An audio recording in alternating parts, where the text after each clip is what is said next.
Tragedy in the state of Texas, where at least 50 migrants were found dead inside an abandoned 18-wheeler on the side of the road in San Antonio, Texas. A number of them were children. 3 people have been arrested in the presumed smuggling attempt, but Texas Governor Greg Abbott wasted no time in placing the blame directly on President Biden and his administration's open border policies. We'll get into all of this in tonight's Hold the Line.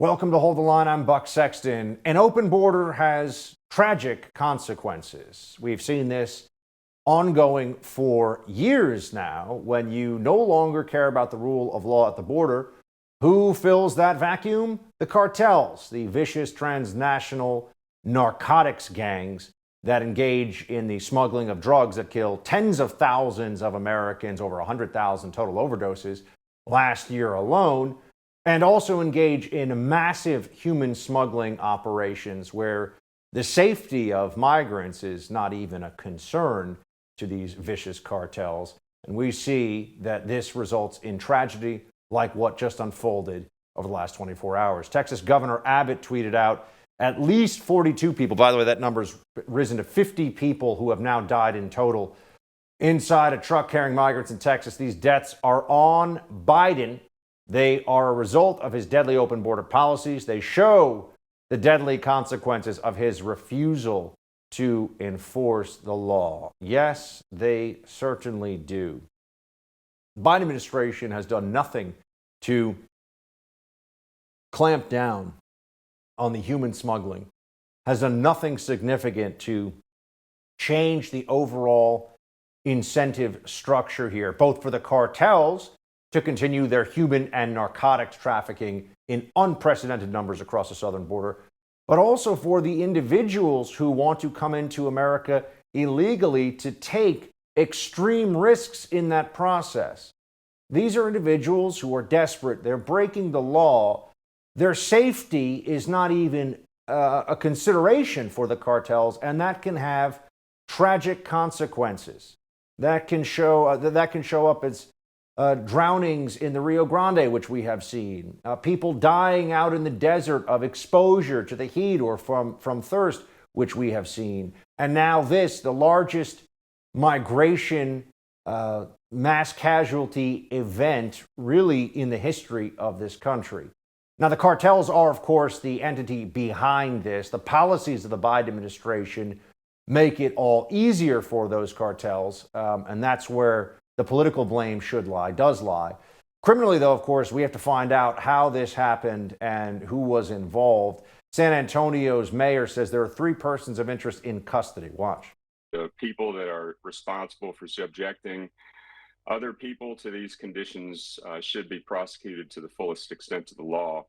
We do have 3 persons of interest who are in custody, and so you can rest assured that we will cooperate in any way necessary to bring justice to those individuals.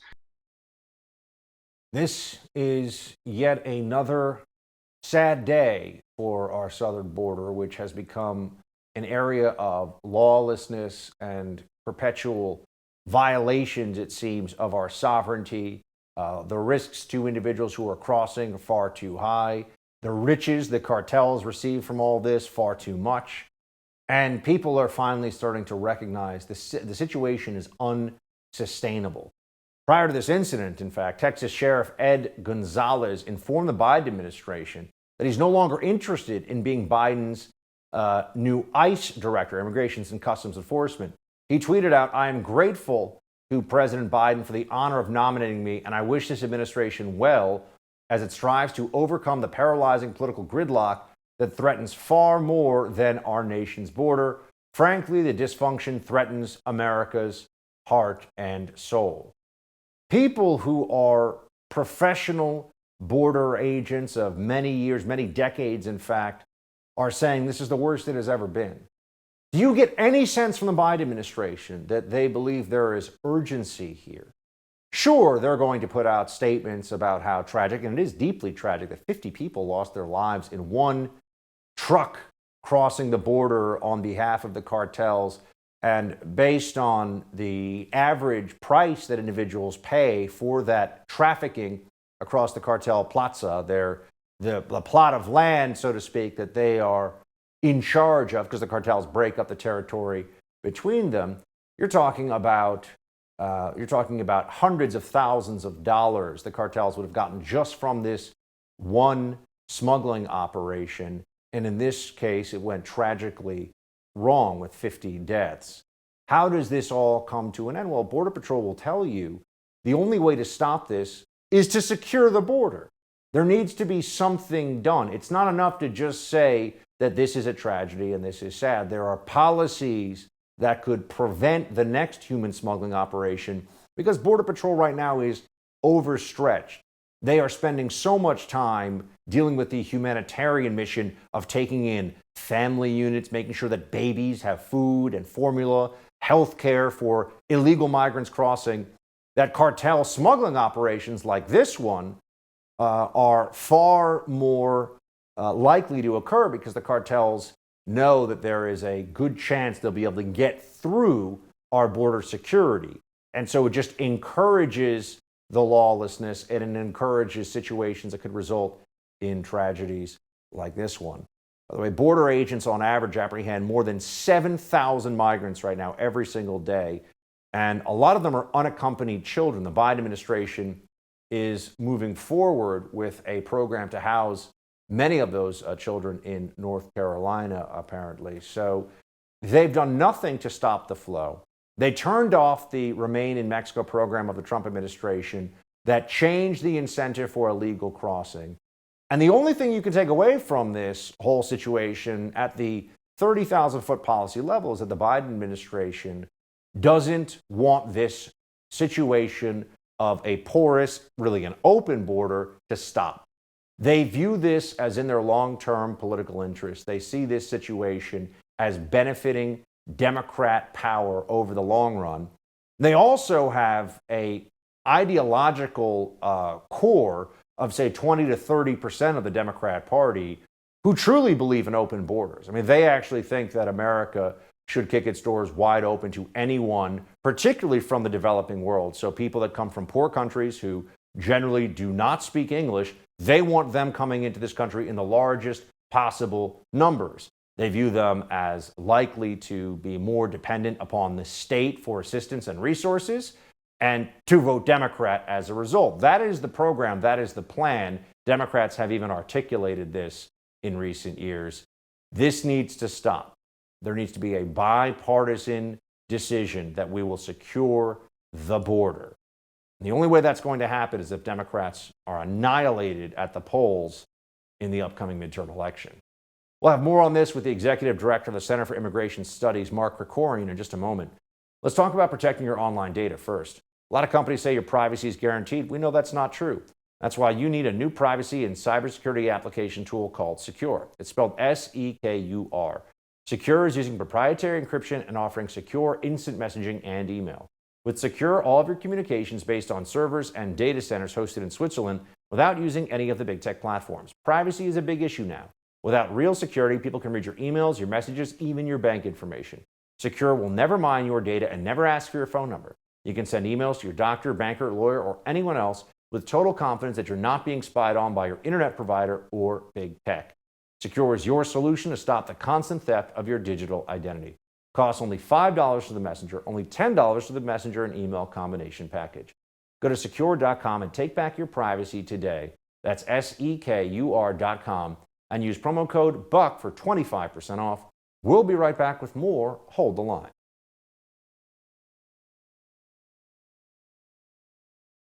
This is more death on the hands of the president. I can't think of anything worse, Laura, than these people in that 18-wheeler suffocating, the heat going to 130 degrees or more, trying to climb out desperately, and they died.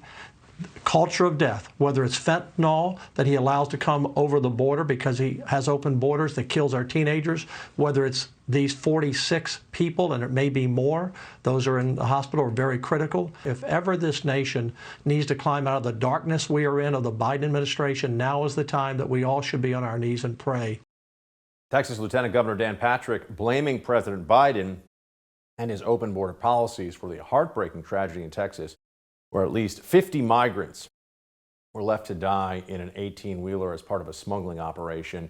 This as the administration continues to lie to the American people, saying the border is securely closed with humane policies in place. Clearly, there are big problems here. They're delusional if they think this is a secure border. Joining me now to discuss, Executive Director of the Center for Immigration Studies, Mark Krikorian. Mark, good to see you. Thanks for having me. First, I just want to have you respond. Here is White House Press Secretary Karine Jean-Pierre on the tragedy today of the 50 migrants found dead in that truck. Watch. We're focused on them, on the facts, and holding the human strugglers who endangered vulnerable individuals for profits accountable. And we're focused on continuing our historic actions to disrupt dangerous smuggling networks, including through new anti-smuggling campaign that just in the first 2 months resulted in over 1,800 arrests. But the fact of the matter is the border is closed. She says, I mean, there's a lot there you can respond to, but she says the border's closed, Mark. Yeah, well, if I left my car door locked the way they're saying the border is closed, I wouldn't have a car pretty quickly. It's a laughable statement. It's obviously true that the people directly responsible are these criminal smugglers. They're the scum of the earth. But there's also no question that the Biden administration bears a significant part of the responsibility. Lieutenant Governor Patrick was correct, because what we're doing is it's not that the border is open, it's open-ish. In other words, we're luring people here with the Biden administration's promise that if they get past the Border Patrol, they're basically home free. But we still have some roadblocks in the way. I mean, there is still some enforcement going on at the border. So some people still rely on smugglers to get in. So what we have is the worst of both worlds. The one option is, and this is something that, for instance, Senator Menendez from New Jersey and various activist groups have said today, is that we're not letting enough people in. We just need to have unlimited immigration, basically, is what they're saying, because then anybody who wants to come in would get in. Nobody would have to be smuggled. Of course, the United States would basically cease to exist if we did that. The other option, the real option, is we have consistent enforcement across the border to deter illegal immigrants, not just fences and what have you, and that's all important. But we also make sure that if you get past the Border Patrol, you're not home free. You still get deported. In other words, across the board, consistent, strong enforcement so that people abroad thinking about coming as an illegal immigrant will say, it's just not worth it. The odds are against me, so I'm not going to take the risk and spend the money. Some people might still do it. That's on them. Mark, are they still running the same scam essentially at a massive level of this is all about they're supposed to appear and they don't appear, they're given a notice to appear, they claim they want asylum, they go through the asylum process. And if so, do we have any sense of the numbers of who actually sees through the process once they enter illegally, but then they're claiming defensive asylum or they have some other means of getting released into the system? How many of them end up at some point disobeying the system and breaking the law again by either not showing up or not actually going through to show before a judge, etc.? Like basically, how many of them are actually staying legally? Almost all of them are staying illegally. Now, obviously, it's a multi-year process, so it's kind of a moving target.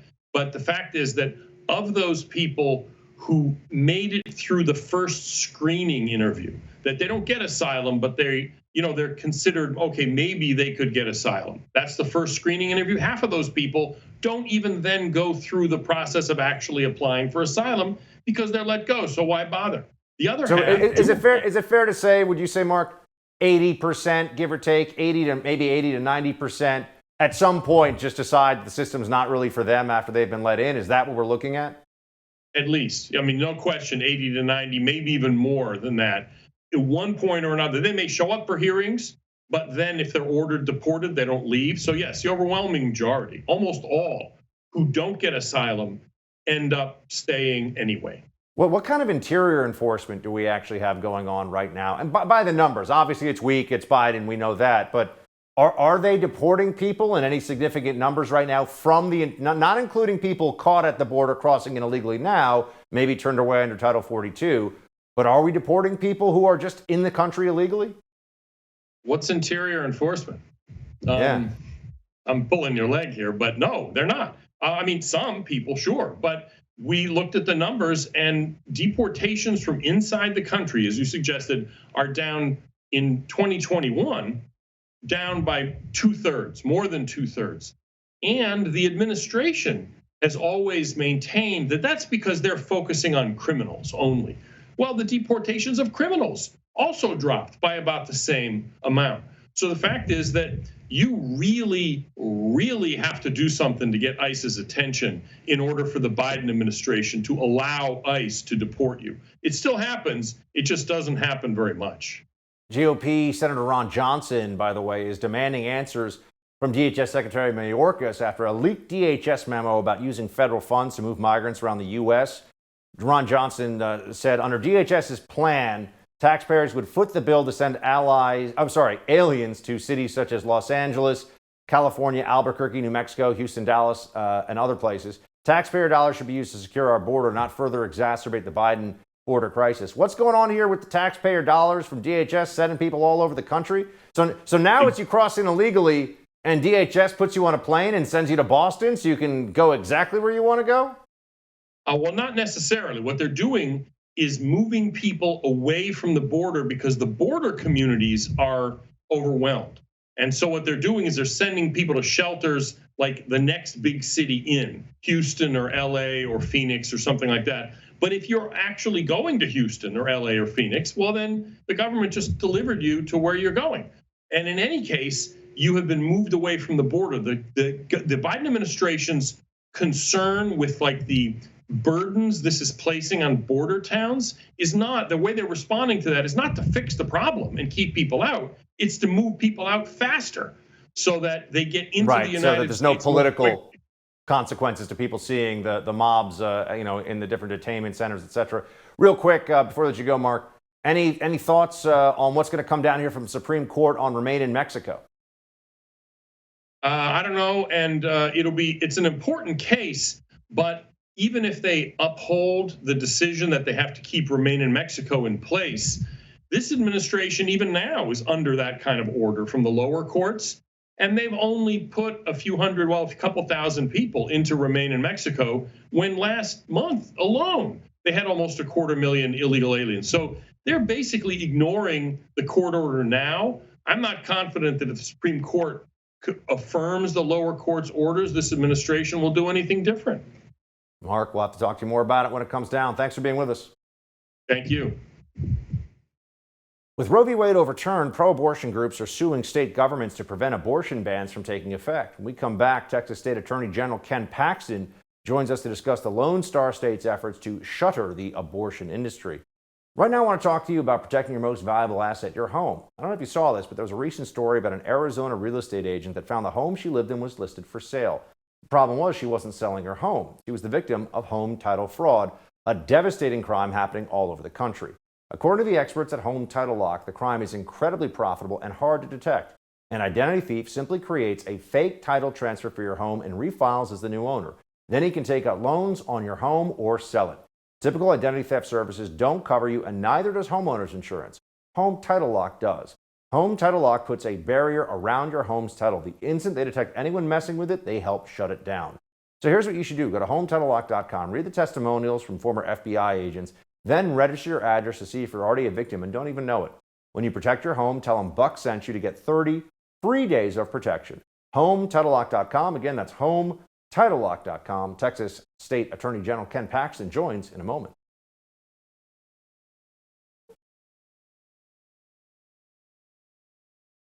Abortion providers in a number of states are filing lawsuits to prevent the enactment of statewide abortion bans following the overturning of Roe v. Wade by the Supreme Court. At least 13 states have abortion bans on the books, many of which were set to trigger once the decades-old Roe v. Wade was overturned. Earlier today, a judge in Harris County, Texas, blocked the implementation of the state's ban, ruling that abortions up to about 6 weeks can temporarily resume at some clinics. Joining me now for the latest on this battle is the Attorney General of the state of Texas, Ken Paxton. Mr. Attorney General, thanks for being with us. Hey, glad to be there. So tell me, what happened here? A judge has said that abortions can continue. I mean, what? Give us the situation, the overview of, in a post-Roe legal environment, what is happening in your home state of Texas? All right, so we're talking about Harris County. We're in a fairly liberal county, fairly liberal judge. She ruled that the pre-Roe statutes are not in place anymore. I don't know why she said that, because the statute that we passed, both the trigger bill and the heartbeat bill, both reference the fact that we're not eliminating those statutes. Those statutes still are in place. They've never been repealed by the legislature. So, this is a temporary injunction. So we're going to have whether the permanent injunction is going to stay in place. We're going to have a hearing in a I think it's a couple of weeks, and so we should be able to resolve this. If we don't, we'll appeal it. It's obviously it's not the right decision. Those statutes are in place. The trigger bill's in place. Everything, heartbeat laws in place. Everything's in place. And for her to stop everything and act like nothing happened is, obviously not the right decision.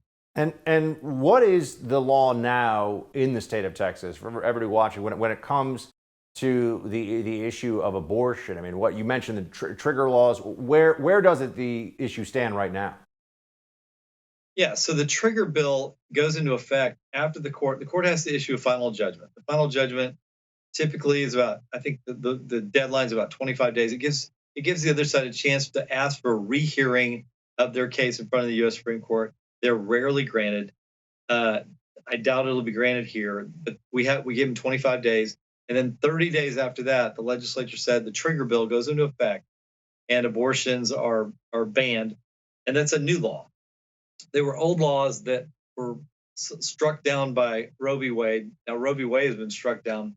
So our argument is, hey, those laws, they were struck down then, but they're still alive now because Roe v. Wade was invalid precedent, and the Supreme Court just told us that. And so the laws in place before Roe v. Wade occurred in 1973 are now back in place. Those laws exist right now, and until the trigger bill goes into effect. And the trigger bill doesn't even overrule those. It just adds to. What does the trigger bill do, just so I'm clear?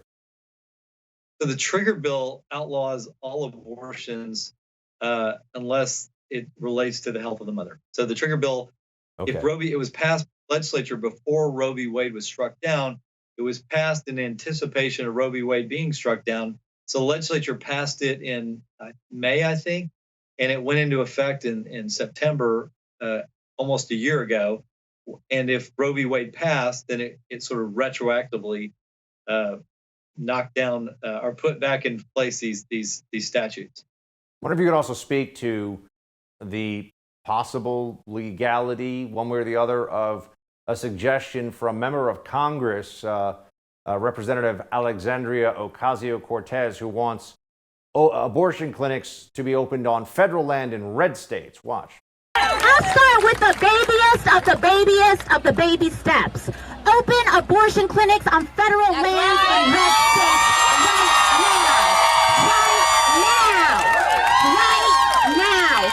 So, Mr. Attorney General, she says she wants abortion clinics to be opened on federal land in red states. Could that happen in Texas? I don't know how she'd do that. I mean, we don't really have many federal lands in Texas. We've got Air Force bases and Army bases, but those are usually known to be used for the military.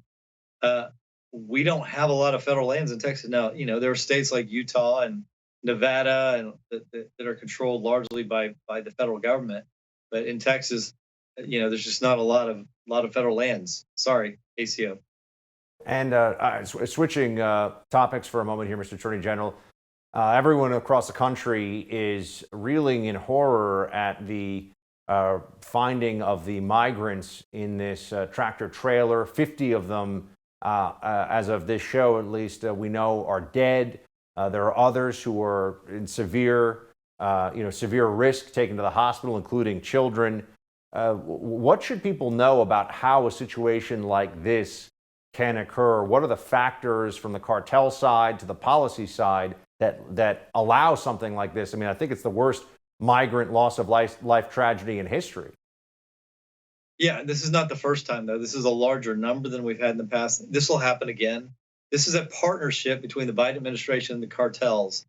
The cartels know that the Biden administration has incentivized this, and the cartels make the more people they can get across the border, the more money they make. They charge $8,000 per person, somewhere around that number. And so the Biden administration made it very clear that the more people that cartels can get across, the more money they're going to make. And look, these people are typically not running; they're typically running to the border agents. Now there are some that have issues that even the border agents don't accept. And so that may be this group here. So this is not going to be the last time. This is certainly encouraged by the Biden administration. I would say expect more of the same, and they're fine with it. They're willing to accept losses from both migrants, from both citizens of Texas, from fentanyl overdoses. Those are all acceptable losses to the Biden administration. They're encouraging this, not discouraging it in any way. They're doing everything they can do to make this happen. So they're okay with all of this. Would you say the cartels are more powerful right now, in part because of the porous border with all the human smuggling and drug trafficking going on, than at any time since you've been working in Texas law and law enforcement? Well, when you're empowered by the federal government of the United States, it really does help. And so they've gotten a huge boost from the Biden administration encouraging illegal immigration, and they know it. Look, there's no surprise to them. They were told on day one, hey, the laws of the federal government about immigration don't apply anymore. Get on the ball and get more people here. And so they've done it, and they are more powerful. Their ability to import drugs is getting better, and more kids are dying, more people are dying. That's for the Biden administration. They obviously don't talk about this, but it's clear to me that it's a fair trade-off for them. They're willing to trade American lives and even immigrant lives if they can get a trade-off of getting more and more illegal immigrants into this country. And just one more for you. I remember hearing from members of Border Patrol that the state, this was under the Trump administration when I was spending time at the border, that the state of California did everything they could to make it harder for Border Patrol agents in California to do their jobs. I'm wondering now, it's obviously different. You have a Biden administration. Are there any ways the Biden administration at the federal level is making it harder for the state of Texas to have border security? Oh, absolutely. Everything they're doing makes it more difficult for us to have border security. I mean, when you have an open invitation to tell people to turn yourself into the Border Patrol, and you'll be given asylum, and you'll be moved rather quickly, secretly, on a plane or on a bus somewhere in the country, the border agents aren't getting to do their job. They're demoralized. They're not supported. They're not getting to do their job. It's not even a real job anymore, and it's unfortunate because these are great men and women that have dedicated their lives to public service, to helping us defend our country. And the Biden administration spits in their face and says, we're not going to let you do your job. As a matter of fact, we're going to make you do just the opposite. We're going to make you be a part of our plan to violate all federal laws as it relates to immigration and get as many illegal immigrants in here, whatever their background, whether it's, crime, drugs, whatever it is, we want them here. Even if they're criminals, we want them here. We're going to try to release them. We fought the Biden administration where they're supposed to now not let criminals go in the United States. Whether they're doing that or not, we don't know because they don't report anything to the American people about what they're actually doing. Attorney General for the state of Texas, Ken Paxton. Sir, appreciate you being with us today. Thanks for making the time. Hey, thank you. Have a great day. A big win for election integrity in New York City as the city's non-citizen voting law was struck down yesterday in the courts. We'll talk about that coming up here in just a moment.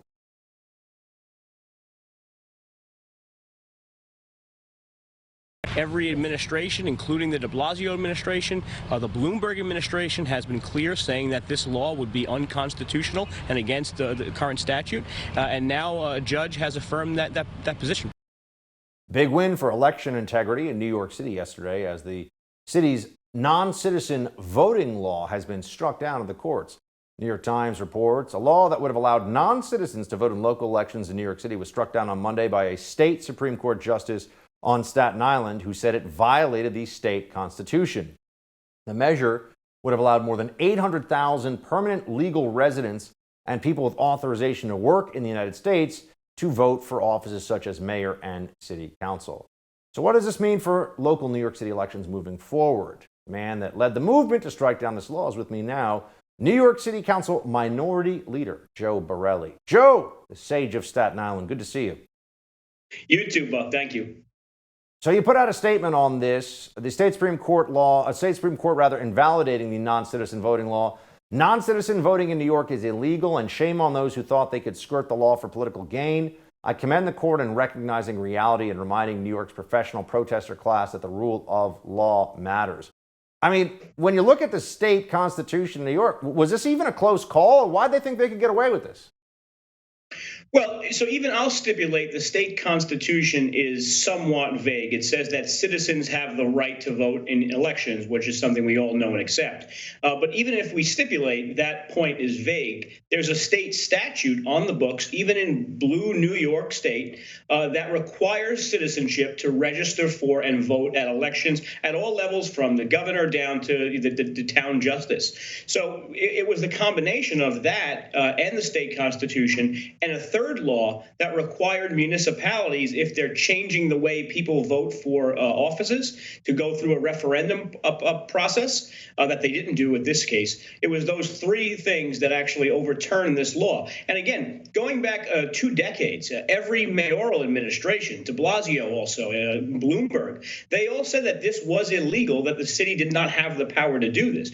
But in the last month of the de Blasio mayoralty, he decided to throw some you-know-what against the wall and see what stuck. And for 6 months, this stuck until a judge decided that reality and the law matters. And now we won't have foreign citizen voting. These aren't non-citizens, Buck. These are foreign citizens. Qualifications of New York voters are as follows. No person shall be qualified to register for and vote at any election unless he is a citizen of the United States and is or will be, on the day of such election, 18 years of age or over, and a resident of the state and of the county, city, or village for a minimum of 30 days next preceding such election. So the law, it seems, on this one won out. But Joe, do you think they're done, or are they going to try some other way to expand voting to people who are not citizens?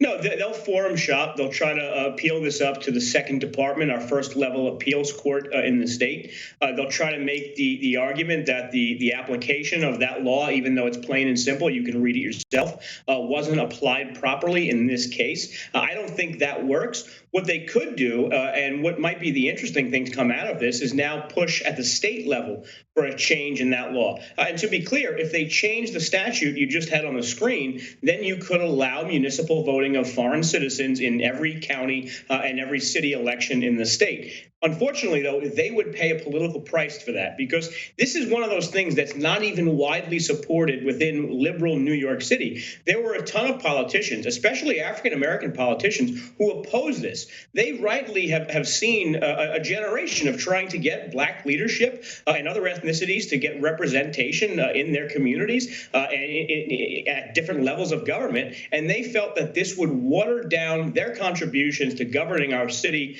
by allowing these people who are enfranchised in some other jurisdiction around the world. By the way, fun fact, if this was to go into place last election, you could have voted for Sadiq Khan in London and Mayor Eric Adams within 35 days of each other, and both would have been legal.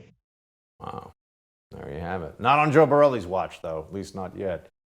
Gubernatorial primary elections going on today in the Empire State, Joe. You endorsed on the GOP side Lee Zeldin. What made you go with Lee? There's some good folks in that race.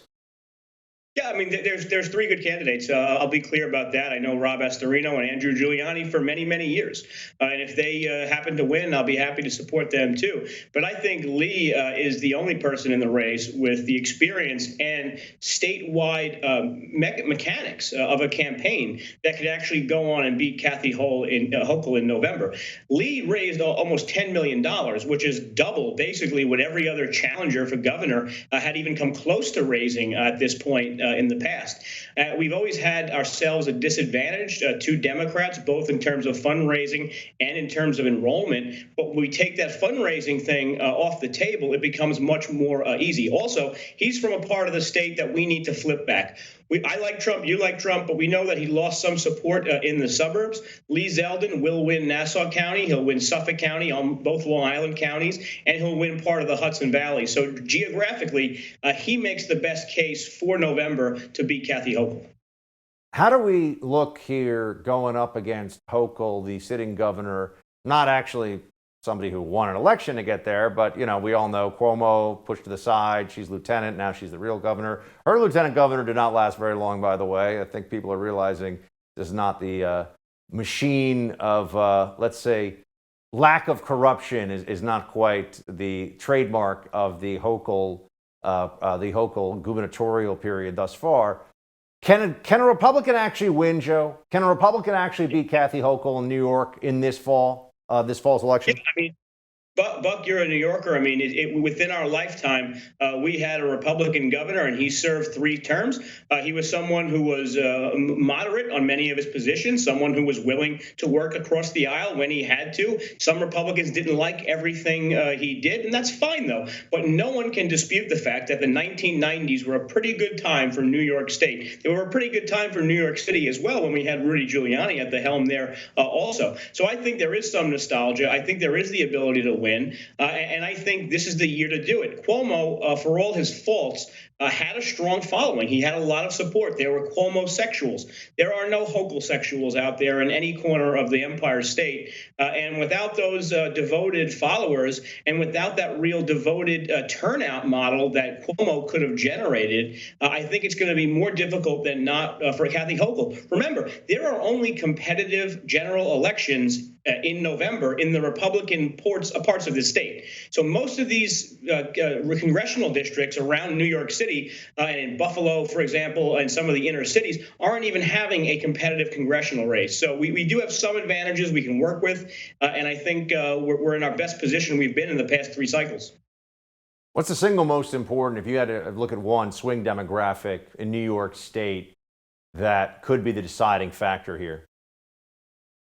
It's suburban women. And like I said before, a lot of them had issues with Donald Trump. I think politically speaking, the Roe v. Wade decision doesn't necessarily help us with that demographic. But these are all people who live in the suburbs, who commute to Manhattan every day, commute to different parts of the city, or someone in their family does, or someone in their family is a police officer or something like that. And they are as tuned in to the rising crime and dysfunction of New York City as anyone who lives in the city proper. There are more people who have to come to New York City for business purposes or travel or pleasure or leisure on a regular basis than there are who actually live in the city. So it's a big demographic of people who aren't really counted in the city falling apart demographic that will have their one chance to weigh in on politics in November.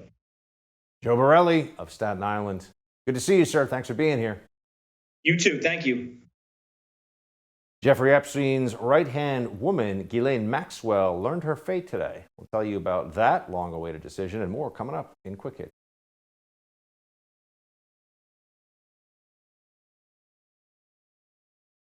A sentence in the Ghislaine Maxwell case, and comedian Wanda Sykes has some shocking reasons why her life isn't so great. It is time for Quick Hits. Let's start with Wanda Sykes, who is a name that I'm sure many of you know. She's famous, she's rich.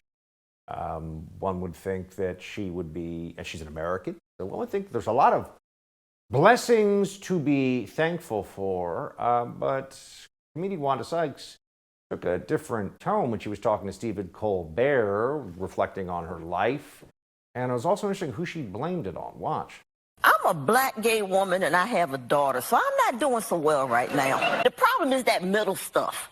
It's those states in the middle, that red stuff. Mm-hmm. Why do they get to tell us what to do when the majority of us live out, New York, California, and we're paying for all this crap, really? I mean, right? A lot of problems with the political analysis there. In general, I know the left and the libs hate to hear this or will ignore it, but you don't want to get your constitutional law analysis from comedians, just as a basic rule of thumb. I think probably a good place to be. But also in the blaming of the red states, it's like the oldest, most boring ploy imaginable, right? Just blaming the red. First of all, there are a lot of Democrats who live in these so-called red states, but it's neither here nor there. NBC News report came out today. Well, here's just an NBC News report. Convicted sex trafficker Ghislaine Maxwell was sentenced to 20 years in prison for recruiting and grooming teenage girls to be sexually abused by Jeffrey Epstein. Now, this is a considerable prison sentence. I know there are people who say that she should have gotten more. One thing that's difficult to handle with the whole Epstein criminal saga is how is it that there were no other big names that were brought into this? Epstein and Maxwell were, by all accounts, running a blackmail operation. Who were they blackmailing? Where is the evidence of the blackmail? If you look into this, you'll find out that it seems very strange that that never really came out. Never really seemed to get a clear... So all the surveillance operations they had going on, who were they surveilling? We know that there were some people that had lunch or went to the so-called pedophile island, but they say they didn't do anything. Well, actually, who was engaged in the activities here, the criminal activities with women who were being sex trafficked? Never got that answer somehow. Seems strange to me. Hillary Clinton, by the way, is still making the rounds, and here she is with the usual, our democracy is at stake, blah, blah, blah. Watch. I really can't. But what I can imagine is staying as active and outspoken as I can, because I think our country is really on the precipice scale. I think that we are looking at not only the erosion of these rights, the throwing the door open to unfettered, unregulated gun access, but we're also looking at dismantling the federal government, how it protects our air and our water and everything else that goes along with it. Do you think our democracy is at stake? We're looking at the January 6th hearings. I do. You think the democracy is at stake? I do. As we sit here today. I do. Will anything come of these hearings? Some say it's a waste of time. I think these hearings... It is a waste of time, unless you are a lib wine mom without kids but cats who sits around all day watching the January 6th insurrection like it's a soap opera. Oh my gosh, any moment now.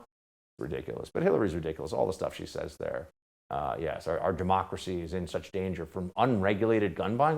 There's tons, so many laws about guns, there's so many laws about guns that the libs can't even keep them straight. And that hasn't changed. All that's changed is you can't play this game of you're not actually going to issue permits to law-abiding citizens who want a carry permit for a handgun. Oh no! It's actually going to make everybody safer, by the way. As ever, tonight's Hold the Line, the no-spin news of Bill O'Reilly is next. Shields high.